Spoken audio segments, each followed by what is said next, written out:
Poštovane zastupnice i poštovani zastupnici, molim vas da zauzmete svoja mjesta kako bismo mogli nastaviti sa glasovanjem. Na redu je sada prijedlog da se za potpredsjednika Hrvatskog sabora izabere zastupnik Miroslav Škoro. Molim glasujmo. Tko je za?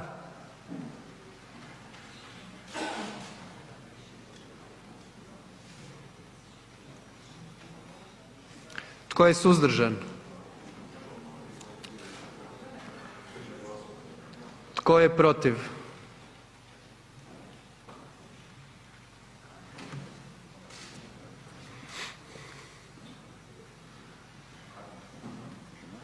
Može?